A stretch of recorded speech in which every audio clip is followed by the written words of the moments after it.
Ahora del viejo camino real. Perdón. Sí. Oh, pero el señorito, ¿dónde está? ¿Qué maneja de conocerlo con los codos? Volvé la murga, Chela.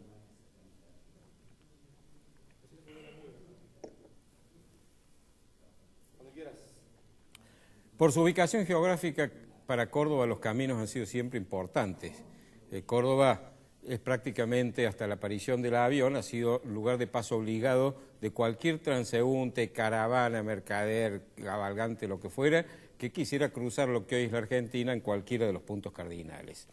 Pero los caminos, obviamente, no eran los que son ahora, ni tampoco los vehículos, como ustedes sabrán. Pero vamos a analizar un poco cómo se fueron organizando.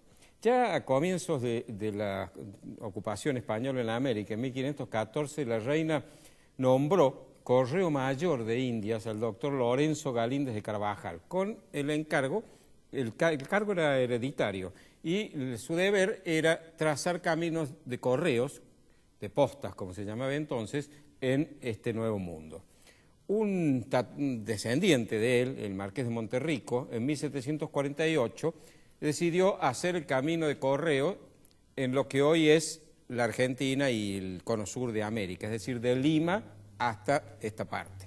Como ustedes habrán advertido, con solo ver el mapa es suficiente, nosotros estamos en la punta de América, es decir, éramos el confín meridional del Imperio Español.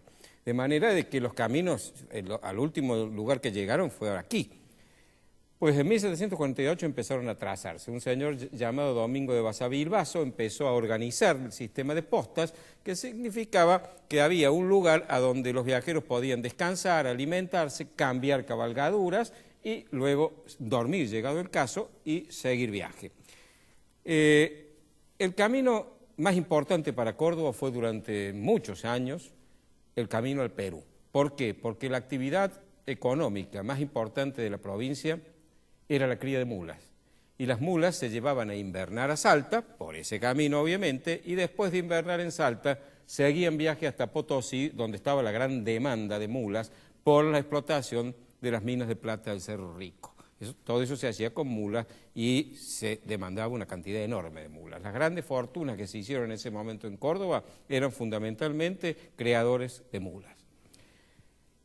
Ese camino, el primero que lo trazó, digamos, lo recorrieron otros. Diego de Rojas anduvo por ahí sin lugar a dudas. Seguramente una parte sería el camino que había trazado el Inca, porque ustedes saben que el Inca en el siglo XV, antes de la llegada del español, invadió lo que hoy es el territorio argentino, impuso su imperio e incluso incorporó el norte argentino al Collasuyu, que era la parte sur del Tahuantinsuyo, el gran imperio incaico.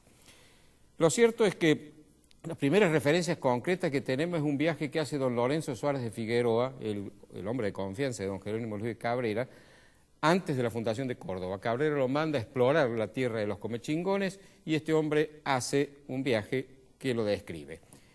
Y luego tenemos la expedición del propio don Jerónimo cuando viene a fundar la ciudad. Ahí hay una controversia acerca de cuál es el camino que siguió para venir de Santiago del Estero, la capital de la gobernación, hasta Córdoba para dejar fundada la ciudad. Hay dos teorías, una la promovió, digamos, la dio a conocer Monseñor Pablo Cabrera y el otro el ingeniero Aníbal Montes.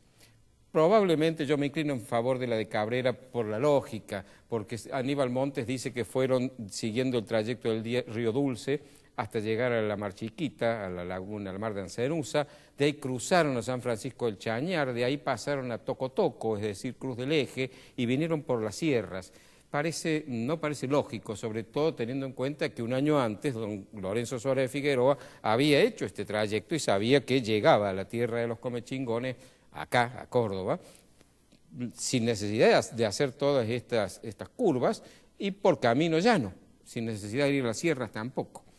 Lo cierto es que en 1748 empieza a organizarse ya este camino. Hubo un hombre que fue un funcionario que tenía a su cargo el control de los correos y las postas, que se llamaba Alonso Carrió de la Bandera, que editó en 1773 un libro bajo el seudónimo de Concolor Corvo, que se llamaba El Lazarillo de Ciegos Caminantes, que era la descripción de un viaje que él hizo, controlando los caminos y las postas, desde Buenos Aires hasta Lima. En lo que hace el trayecto de Córdoba, los invito a que veamos el plano que confeccionaron Alejandro Moyano Aliaga y Luis Calvimonte en un estupendo libro que se llama El Camino Real de Córdoba al Perú. No sé si van a ver mucho, por lo menos no van a alcanzar a ver los nombres, no alcanzo ni siquiera a verlos yo. Pero si acá estamos en Córdoba, acá está Jesús María, luego viene Sinzacate, en Sinzacate el camino se bifurcaba, uno iba hacia Catamarca, ¿no es cierto?, iba por los Talas, etcétera, el otro seguía a Macha, luego seguía por una serie de postas, algunas de ellas han tenido gran importancia histórica, por ejemplo, en una de ellas que fue Barranca Yaco, saben que fue la emboscada en donde Santos Pérez y su partida asesinó al general Juan Facundo Quiroga, está Las Piedritas, a donde fue atrapado Santiago de Liniers por el ejército de invasión que mandó Buenos Aires y que luego fue llevado a Buenos Aires y en el camino fue asesinado, fue fusilado sin juicio previo, sin defensa, sin nada, junto con 4 compañeros, hasta llegar hasta el límite de Santiago del Estero. El camino del Bajo, que también existía, era el viejo camino que había trazado don Jerónimo Luis de Cabrera, que venía por este lado siguiendo un trayecto muy semejante al que sigue hoy la Ruta 9. Ese fue el camino al norte, como les digo, el más importante.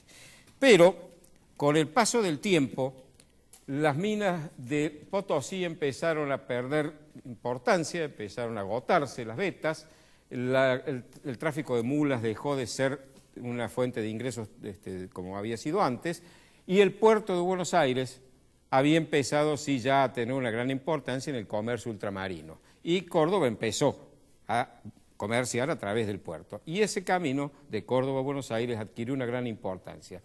Alonso Carriola Bandera, con Color Corvo, lo cuenta también y nos cuenta cuáles eran las postas. Lo que cuenta con Color Corvo es en 1773. Después los mismos autores que mencioné, Calvimonte y Moyano Aliaga, han reconstruido lo que fue a lo largo de esa segunda mitad del siglo XVIII, porque ahí se fueron agregando postas. Lo cierto es que en un punto determinado de la historia, que podría ser, supongamos, 1790, las postas en el territorio de Córdoba, de la provincia de Córdoba, se empezaban en un lugar que se llama Esquina de la Guardia, en el límite con Santa Fe, que está cerca de lo que hoy es la población de Cruz Alta. Luego seguía Cabeza de Tigre, donde fueron fusilados Liniers, Rodríguez, Allende, Moreno, etcétera. Después venía el Saladillo de Ruy Díaz, a la orilla del arroyo Saladillo. La esquina del castillo, esquina nos cuenta el propio con Color Corvo, eran los lugares donde el río se ensanchaba, era de baja profundidad y permitía ser vadeado. Luego venía Fraile Muerto, lo que hoy es la ciudad de Belleville, la esquina de Colman, que hoy equivale a Ballesteros Sur, Paso de Ferreira, a donde hoy están las ciudades de Villa María y Villanueva, y que ahí el río, ustedes han visto que el río Tercero ahí es ancho, ahí se vadeaba el río, o si estaba crecido se cruzaba en balsas. Luego venían Tío Pugio, Impira y la última posta antes de llegar a Córdoba, Pilar, donde estaba la antigua capilla que todavía está en pie en lo que hoy es la ciudad de Pilar. Estos caminos han sido espectadores y testigos de episodios de nuestra historia muy importantes. Todos los ejércitos que ha habido durante las guerras civiles, durante parte de la guerra de independencia, todo el tráfico comercial, todos los viajes de los personajes importantes que iban de un lugar a otro,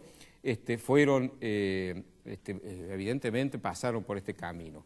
Olvidé de decir, y lo digo ahora, que el descubridor del camino de Córdoba a Buenos Aires fue uno de los fundadores de Córdoba, don Alonso de la Cámara, que había viajado a España en 1580 y volvió en 1583 en la armada de un hombre que había sido nombrado gobernador de Chile, que se llamaba don Alonso de Sotomayor. Y como el barco se desvió de su rumbo por un temporal, Cámara los guió hasta el puerto de Buenos Aires y luego lo acompañó a Sotomayor desde el puerto de Buenos Aires, la ciudad de la Santísima Trinidad, hasta Córdoba. Y ahí dejó ya establecido el camino del puerto de Buenos Aires a Córdoba. E incluso aparentemente, no está seguro, lo acompañó después a Chile, dejando también trazado un nuevo camino de Córdoba a Santiago de Chile, que era la sede de gobierno. Vamos a seguir hablando de estos temas. La próxima vez o una de las próximas veces probablemente les cuente otros episodios vinculados con estos caminos que siempre, como han sido testigos, como les digo, de tantos hechos, dan mucho para aprender de la historia.